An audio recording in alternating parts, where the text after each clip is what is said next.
we shouldn't be dismissive of it, but I find it quite hard to believe if Putin's men and women who are fighting Zelensky's forces can't even protect their border enough to protect a 500 square mile region of Russia from Ukraine invading them. I think it's a bit of a stretch to imagine that those same people would be able to invade a NATO territory.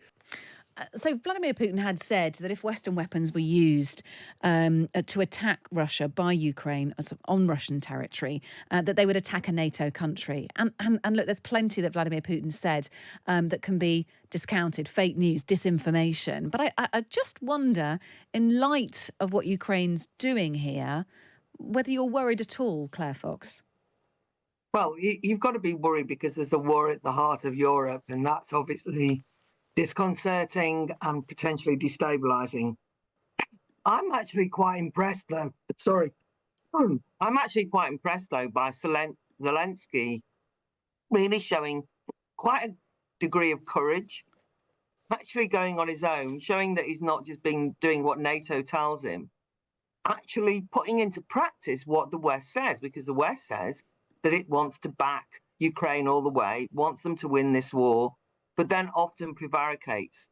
And the only other thing to say at this point, I suppose, is that we do have to be careful about saying, oh, will this lead to, an escalation? Because it's that which has actually been an excuse that's been used by a variety of European countries, comes up all the time in the debate in America as well, which is this notion that by backing Ukraine, that somehow you are going to be making things worse. And I think poking the bear.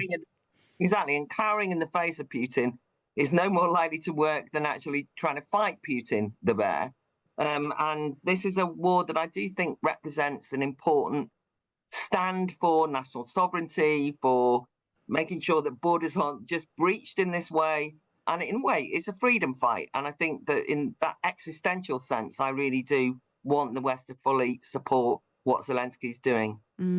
This is interesting because Zelensky made this offensive into the Kursk region of Russia, catching NATO by surprise. I mean, obviously, Ukraine are not part of NATO, but they do speak regularly, as you say, Claire, and they, by all accounts, were taken aback by this. Zelensky completely kept it from them. And it may have provoked a couple of nervous discussions behind the scenes at NATO. Who knows? Albie, what about you? Well, I think it was probably right for Zelensky to keep this from NATO because there probably would have been a lot of objection to Zelensky invading this Kursk region of Russia.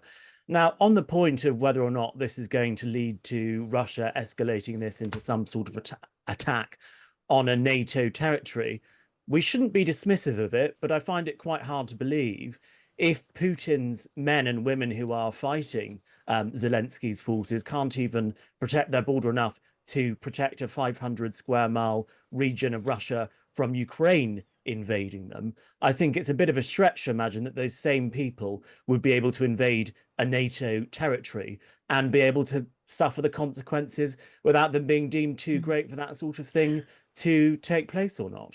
I wonder how much of a gamble it was by Zelensky, because at the end of the day, as you've sort of been leaning into, Claire, he had a point to prove. He wanted to show that Western weaponry could be used in Russia and it wouldn't provoke an attack, a severe retaliation by Russia or an attack on a NATO country, as President Putin had threatened. And now he can sit there and say, quite a few days later, you see, you should give us more Western weapons and tell us we can use them on Russian territory because it's not making any difference. It's not provoking a response. In fact, it's helping the war effort. So Zelensky here opening the book for more donations of weapons and for more countries to say, yes, you can use them on Russian territory.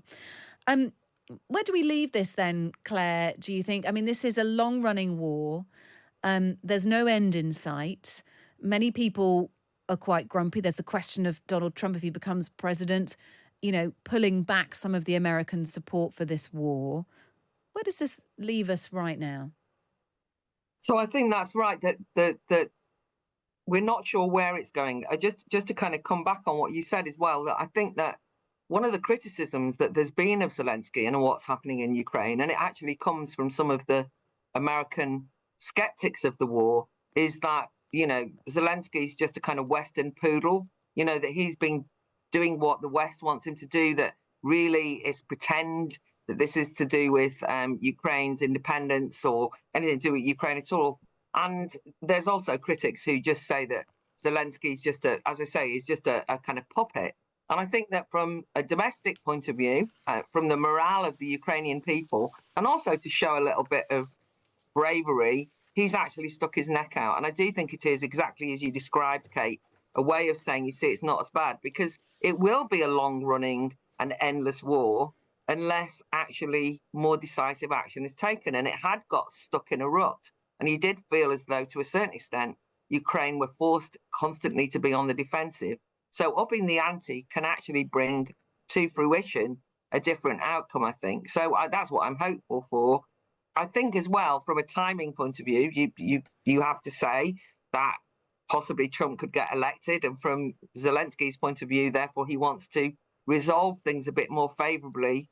And he's also, after all, been rebuffed by NATO. So Ukraine have asked to join, and NATO said, well, we support you and everything, but you'll have to wait because you don't pass our endless tests. Yeah. And so I think, to a certain extent, asserting Ukrainian independence puts pressure on the West to not use the excuses and the endless foot dragging that we've heard from a number of European leaders.